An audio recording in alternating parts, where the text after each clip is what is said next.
Hi guys, it's Luton here, and I'm here with Heartless for another episode of From the Heart. And we've got a few topics today from our subscribers and viewers who watched the last episode. And we're probably going to change it around a little bit week to week, so we'll have our own topics and perhaps topics that you've suggested if we think they're really interesting questions. So Heartless, what's the first question we got today? The first question is from Selene Beanie, and it is, what are your thoughts about, older games being turned into HD collections for consoles? Yeah, what do you think about them? I I personally like them. I don't think I don't think it sort of brings anything really because the games don't particularly look that much more spiffy. Like Resident Evil, for instance, Resident Evil 4, for Mm. instance. As you're running along, the textures on the floor because they weren't really made for HD. They kind of look odd and sparkly and I don't know. It's kind of off-putting and irritating. But on the other hand, I like the fact that I can just pop this HD collection or whatever in my Xbox and just play it from there rather than having to switch about all my wires to play on my PS2.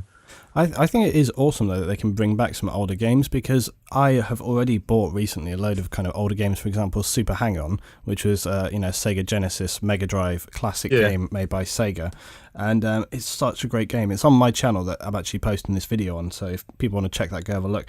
But it's such a good game. It's a bike racing game, and I think they have actually redone it. It's not just a kind of straight translation. It looks like they've kind of done it in vector because the graphics are so sharp. But more than that, it also seems to have a higher frame rate, like a lot higher frame rate. It must run at 60 FPS for sure.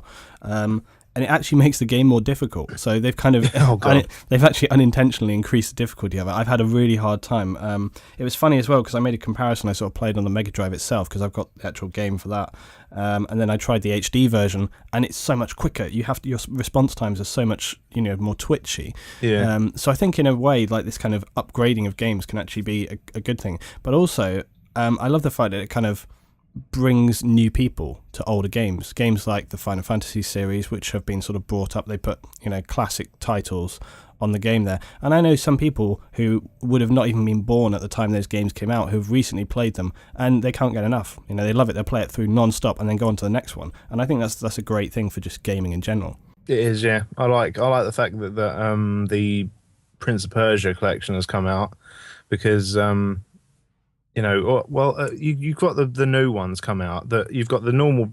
It's just called Prince of Persia, Mm. and it's just not Prince of Persia because it's not even the right prince and that. Yeah. And then you've got the Forgotten Sands, and that one's good, but it still, for me, doesn't beat the original trilogy because it's just the best. But if somebody's just come into gaming on the PS3, for instance, then they probably missed out on those three.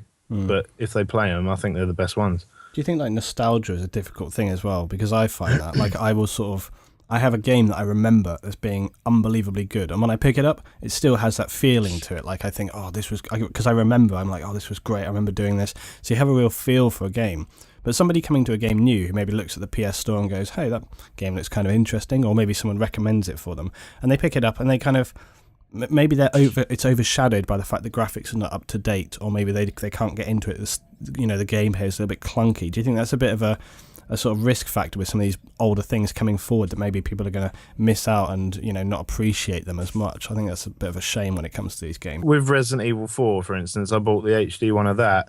I really am struggling to get used to aiming your gun with the left stick. I find it really odd. Like I'm really used to doing it with the right stick. So I suppose back on the PS2, you didn't have the set controllers setups that you do now. Like whereas most games now is like this game to do this button to do this one to shoot, this one to aim, and all that. Whereas back then they kind of were all different, and I've seen that a lot. Especially with the Devil May Cry collection. I've just got that.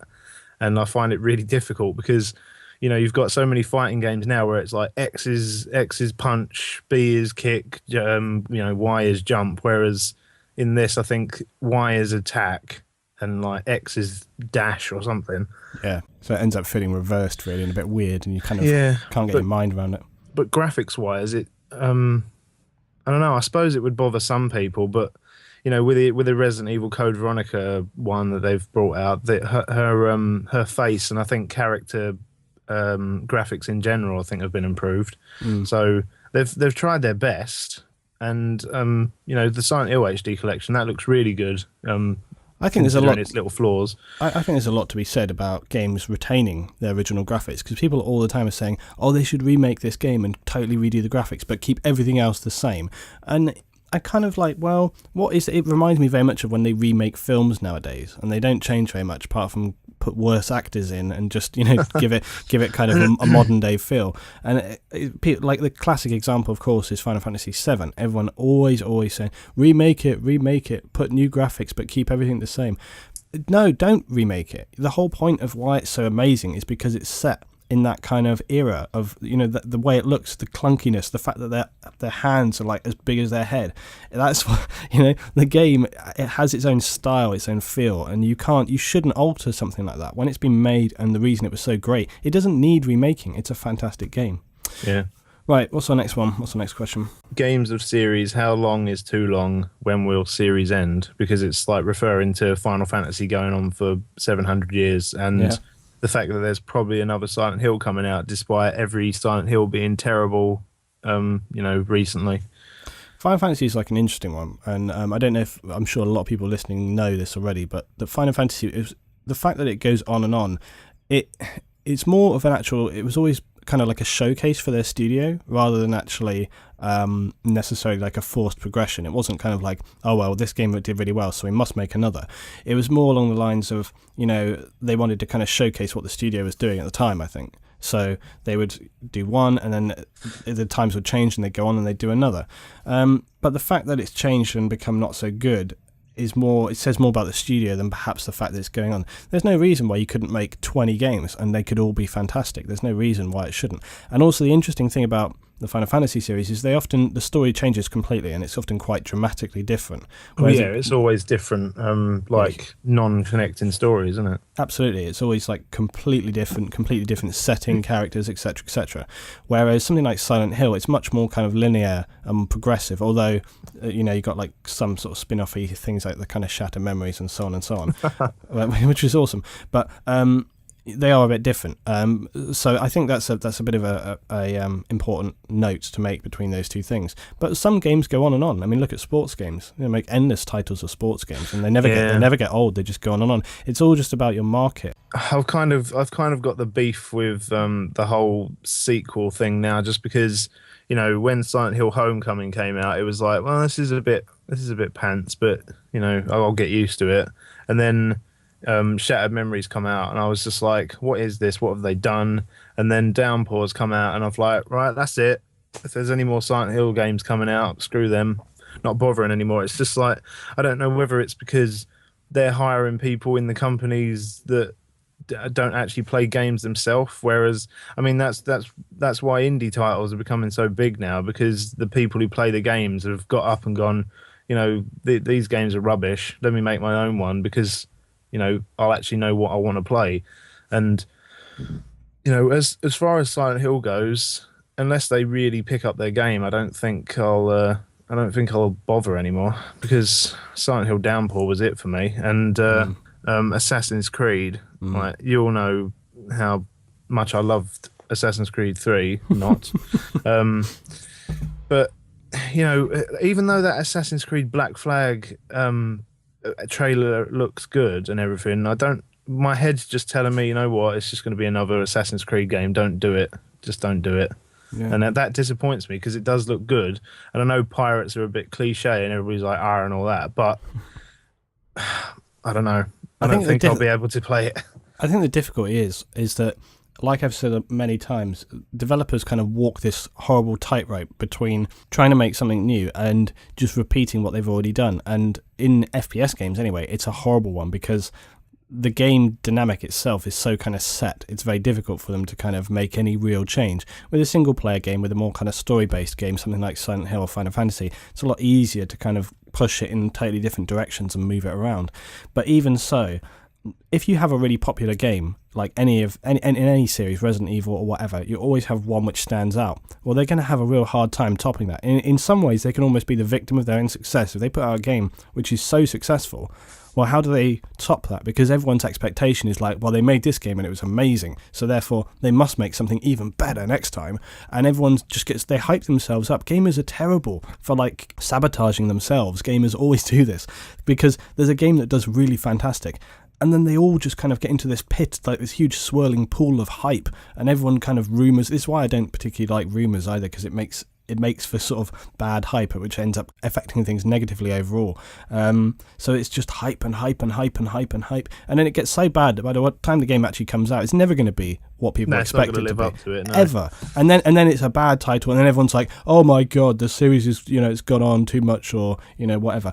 So that it's almost kind of like gamers do it to themselves. They almost kind of ruin things for themselves. It's a hard thing for developers. I mean, what would you do as a developer? Do you take a gamble? Like, for example, Silent Hill Shattered Memories. Do you take a gamble and go, hey, let's try something really different. Let's try and do something. I mean, whilst that game is kind of a bit out there and crazy, it does a lot of things that are quite interesting that other games do.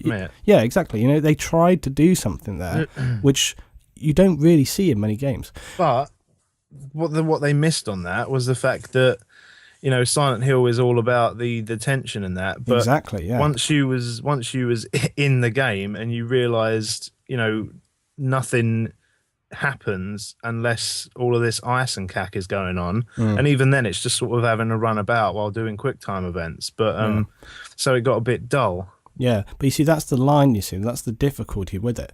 But an interesting point as well is that a couple of other games that I played, I often sort of message the developers on Twitter and I sort of ask some questions or whatever. And one of the games that I've been playing that I love so much, which is on my channel, is the Pixel Junk series.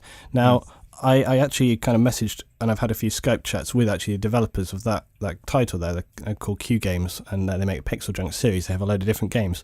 Now, I love the Pixel Junk Shooter series so much that I kept asking them, and I had a big Skype chat with one of the guys there, and I was like, so is there going to be like another one? Are you going to do another version, blah, blah, blah?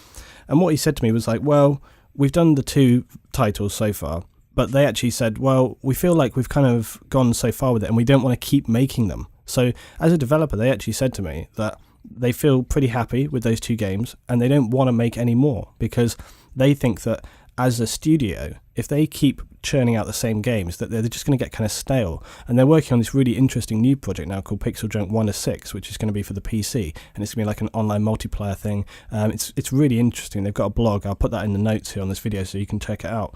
But you see, that's a really good example there of a studio and developer being aware of what's happening in their game, and they don't want to push too far with it. And I think that's a really good example that other people could learn from. I mean, also Journey, which was an exclusive for the PS3, and it was accoladed and given loads and loads of awards. It did amazingly well. It didn't do so well actually in terms of sales, but it did very well in terms of popularity, etc.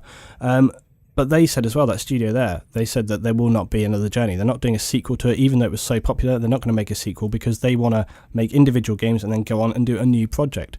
I mean, that's just a good example that I think a lot of people could take a lead from. I think if they want to carry these series on for ages, they need to put more development time in it. The problem I've got with these things now is like they're churning out a new Assassin's Creed every year, a new Call of Duty every year, new this, new that, whereas you've got games like Amnesia that are from those fellas who started off in a basement. They had Penumbra, Overture, Black Plague, and those games are brilliant. Then they had Amnesia, that's fantastic, and it's like spawned a whole world of internet success. And now they're bringing out Machine for Pigs, which looks absolutely marvelous. And you've got the people who made Ico and Shadow of the Colossus. I mean, they're going. They spend like 1 billion years through every single one of their games, and like this Last Guardian that's probably never going to come out, but when it finally does come out, it's probably going to be epic by the look of it. Yeah. And that's what I like, when they put some time into it. Yeah. I don't like the fact that they churn out one every 2 seconds and then they just become Assassin's Creed 3. Yeah, it's true. I think it's as much as we kind of want to think of it as being, we're thinking of it from a gamer's point of view, and I think sometimes people will have to try and remember that game development studios, etc., are companies. They have to make money. They have to pay the people working for them. And like anything, you can't always afford. I mean, different people have different setups, and a lot of companies can't always afford to just allow their games to run on and on and on. And also, you're in the danger, again, like I said, with the hype. If a game runs on too long, its expectations get too high. Just look at Gran Turismo. That game should have came out for the PS3 when the PS3 came out. It was sort of listed as a game that was going to show that title. I always use it as an example because I find it so bizarre. It didn't come out for 5 years, 6 years maybe. It didn't come out for such a long time. And when it did, everyone was thinking, wow, they've had 5 years to make this game, so it must be bloody good. You know, it must be like the best racing game ever. When it came out, it was just kind of Gran Turismo. It was fine. The cars looked kind of good, but they didn't even bother to model internal views for every single car. The tracks felt very kind of like, I don't know, static. I mean, it still had the whole thing which I always hate in racing games, like you hit a wall which should be like just rubber blocks or something, and it's like the hardest concrete known to man. Like, just no kind of reaction, no movement, the wall doesn't chip or anything. It's literally just like hitting a piece of indestructible diamond in your car. Love that. And you know, no destruction on your car either. Should we go with our next question? AI problems and AI perfection, ups and downs of having computer-controlled partner in a game. You take it away on this one because I've probably got a bit to say. Yeah, there is many situations. I have to say Sheva because there you go. You can't not say it. Gotta love her, haven't you? I mean, they almost become like comedy in their own right sometimes. These things, and it's like. Do you need healing? Psh. I mean, what about kind of weird little things like Navi from from Zelda, things like that as well, these kind of subsidiary little characters as well. I think you gotta love and hate them. I think it's part of gaming. I think sometimes it's a bit of fun, sometimes it can be infuriating. I think the only thing I would say is that when they put these elements into the game, they need to be not sort of essential. They don't need to be like the fundamental part of the game. So you should be able to complete every element solo. The secondary character should literally be a kind of backup. It shouldn't be required. Or for example, if you've got to do like cutscenes or quick time events and things like that, that's fine because they can have an involvement. You're still kind of in control. What's frustrating oh my god, why didn't I think of this before? What's frustrating is when you have a character like Hiri who just a character like Hiri who, you know, you really do require his assistance, and yet you can be standing shouting, "Yay!" Stuck in a garden, and it just will not move. And so that's a great example. It's like that is unbelievable. I mean, he is, although he was an interesting companion and he did do his job some of the time. If you're going to do that, you need to. Oh man. Your favourite quote for me was when you were shouting at him in a really angry way, and you're like, "Huey, a moth is more useful than you." They are, and well, the example, like you said, is Sheva, and you know all she did. She's well, it's perfect. If you lost, one bit of health, she's like, "Quick, I'll waste his first aid spray," and then you're ruined. And she stood in front of you while you was looking through your sniper scope, so you just got a close up of her nose or something. You got the best bit is that episode of My LP where she's spinning on a boat, like she just stood there with a rifle and span around because while everybody was shooting me with fiery crossbows of death. Yeah, but like. People say that Ashley, there's actually an example here that she says like Ashley from Resident Evil 4, but as annoying as Ashley is, if you aimed towards an enemy and she was in front of you, she crouched. If you told her to get in a bin, she got in a bin and hid.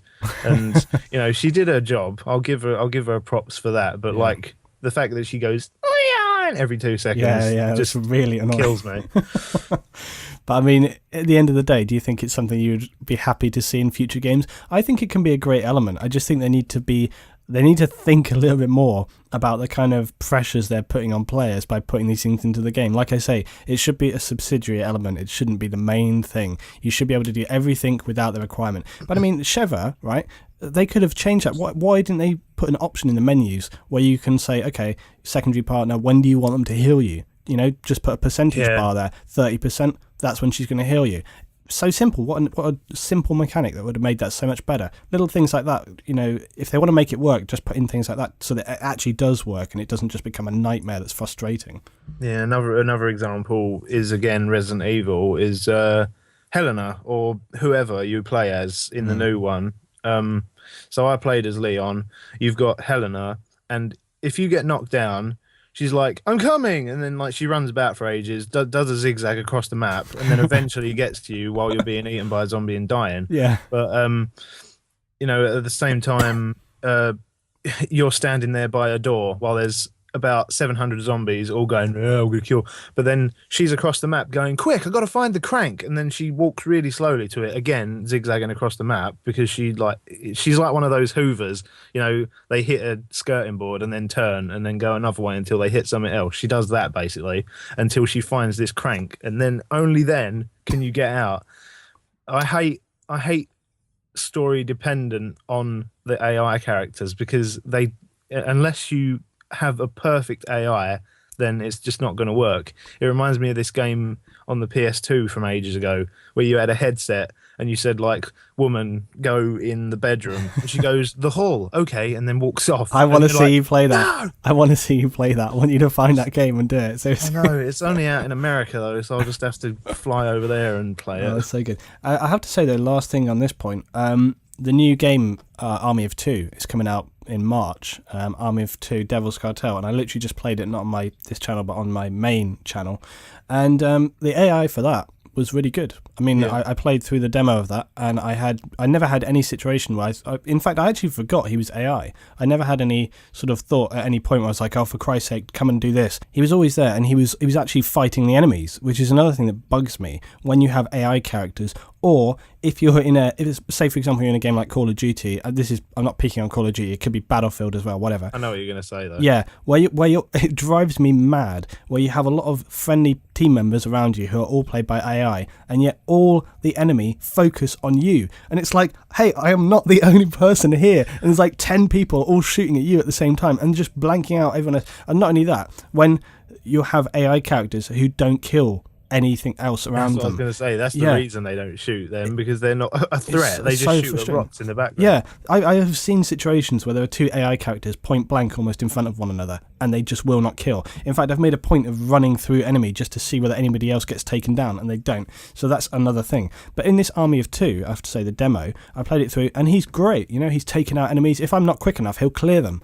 So you really feel like you're working as a team, and I'll move forward, and then he's like, "Hey, I'm moving up, blah blah blah," and then he runs up forward. We do kind of point to point, going from cover to cover, and you really feel like you wouldn't know that it was an AI. It really feels like someone else is playing the game, and maybe he drops down and then he's like, "Hey, cover me while I come up around the back here," and he'll go around, and there's a bit where he had to like drop this bridge down or whatever because he had to go around that way. He just does it straight away without you having to force him to do it, etc. So it's things like that I really like. I think and it just shows that it can work, but only when they develop it and make it work properly. So I've got two more examples. Yeah.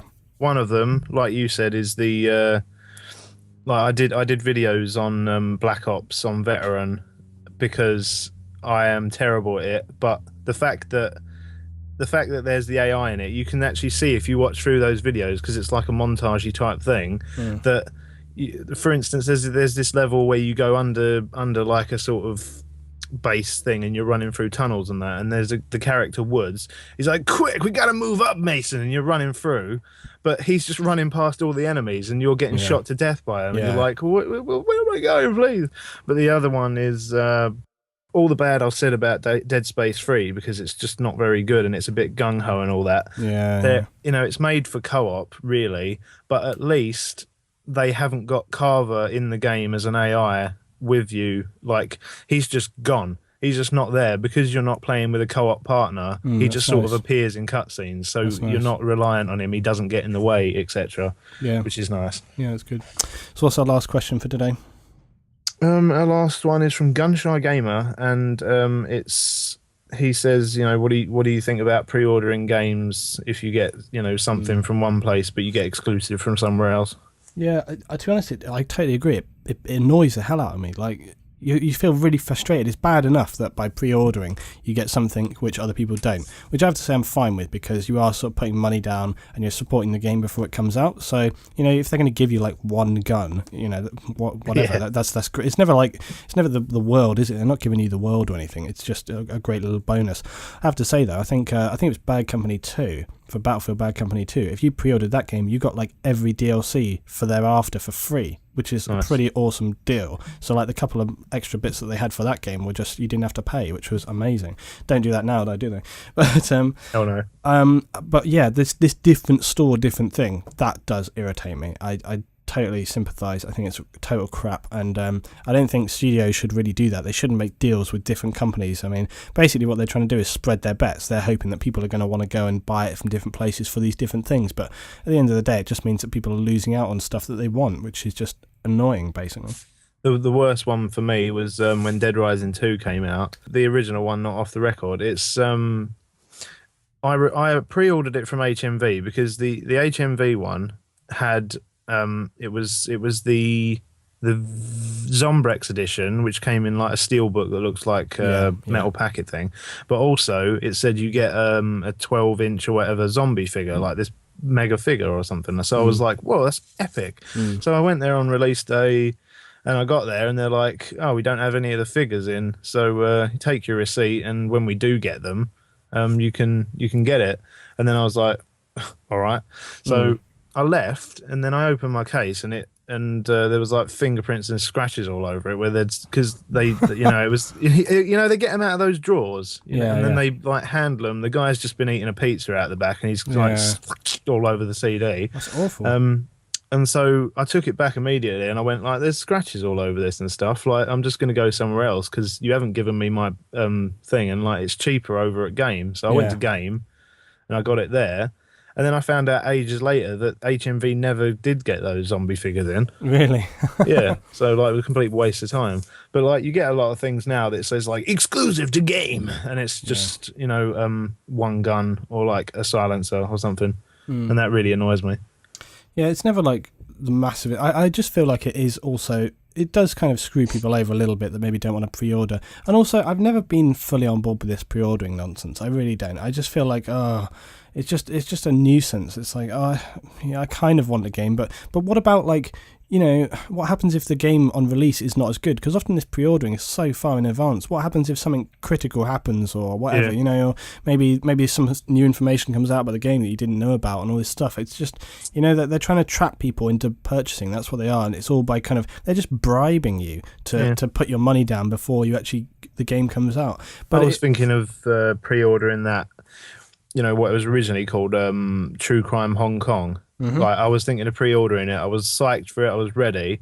But if I had have pre-ordered it, it got cancelled by Activision, and then turned into Sleeping Dogs. So I don't know whether that would have carried over. Probably not. And the other thing is people are like, I stayed up till 12 at night and I went down to the store and I picked up my game, and it's kind of like, well, that's really nice. I just walked around the corner to my supermarket and they had like 40 copies there, so it was no big deal. I mean, I remember loads of titles coming out on the day, like I can't remember Battlefield 3 or something, I don't know. But many times there's been like loads of my friends who have been like, pre-ordered the game, I got it, it's definitely coming on the day or whatever. Or they order online. That's the thing, pre-ordering online for games. I never do that. I don't like pre-ordering for games online. The reason being that twice I have pre-ordered a game online and it has not only not turned up on the day, but one time it didn't even come for like a week. And from that point on, I was just like, also someone else that I know pre-ordered games online from, I think it was play.com or something like that. Pre-ordered from that, and the game didn't come for a month. And then in the end, he had to kind of get a refund back. And they said, we got stock in now, pre-order. It still didn't come. So, I was like, you could have just walked to the shop and got it. So I know often there's limited stock at some places, but I have never had an issue. I always find that there's somewhere nearby where I can go and pick it up. So I'm completely the opposite, actually, because I'm fed up with pre-ordering from stores because, recently, like you said, where you pre-order in advance. I pre-ordered a lot of games in advance. I've pre-ordered like GTA 5. I've pre-ordered lots and lots and lots in advance. But when it came to Far Cry 3, when it came out, I originally pre-ordered the Survival Edition or something. The one where you get the like pack and all that. The sort of bum bag and all that. You get that. But I got there. And then I looked, and they looked at the receipt, and they was like, "Actually, this is just the limited edition." And I was like, "No, I put a £5 deposit down on this satchel thing," and they're like, "No, we've only got these for the people who have pre-ordered the blah blah blah." And I said, "I gave you £5," and then they're like, "Nope." So that was £5 down the drain, and I had to get the normal edition. I don't know. I'm trying to think. Oh yeah, Mass Effect 3. I pre-ordered that from Game, and then they didn't even have it in stock because EA didn't bother to sell to them. So like that was a waste as well. But now, for instance, when I ordered Assassin's Creed Brotherhood online, it came on the day before release day, and I've ordered Tomb Raider, the limited edition or collector's edition, and that came on release day and stuff. And it's I haven't had a problem with Amazon, like, touch wood, but I think I'm going to go with that from now on, just because I hate having to actually go out in the morning. And another good example was, I can't remember the title, but I think it was also around a time where some of these stores were having problems with supply from EA and stuff like this. And I wanted to get this game, went down, didn't pre-order, went to the store, and I was asking for the game, and like, no, we're sold out. I was like, oh, okay, frustrating. So I went to another store. I really wanted to get the game that day. I was really excited for it. I wish I could remember what it was, but I bought a few games around that time, and I can't remember specifically because it was about sort of 3 or 4 months ago now, maybe. And so I couldn't find it. I was frustrated. Went home, annoyed. Went back to the store the next day at my workplace, and I went down and I was like, have you got any more in? And they're like, no, we haven't. And they're like, but we did have one that was pre-ordered and it got put by, and they were like, it's limited edition as well, but obviously you can't have that one. And I said, well, he's not here, he's not been down for the day, has he? And they're like, well, yeah, that's a good point. And they said, well, let's try and phone him, see if he picks up. So they phoned up, and he was just like, they couldn't get hold of this guy. And they're like, come back in an hour. If we still can't get hold of him, then you can have that one. So there was no other copies in any of their stores in about 5 different places that I went in London. But this guy who'd pre-ordered, because he didn't turn up actually there on the day, I sort of went down later on, and they were like, yep, can't get hold of him, so here's your copy. And they just sold it to me there and then. Really? Yeah, definitely. Because they're supposed to keep the they're supposed to keep the pre-orders for like 48 hours or 72 hours. They totally sold it to me. That guy must have been pissed. Oh man! Oh god! What if he might have been at a funeral or something on that day? I was like, that'll be all right. I'll go and pick it up tomorrow. I totally done him. I totally done him over. Like, I was like, well, I've got the cash right here. Do you want to sell me the game? He lost his auntie first, and now that we've done to him. Right, thanks for watching, everybody. This has been another episode of From the Heart. Feel free to put any of your views on the topics we've talked about in this video below in the comments, and also in the comments if you want us to discuss anything in future episodes of this. Feel free to post what you think would be fun to listen to. So it's goodbye from me and goodbye from LT.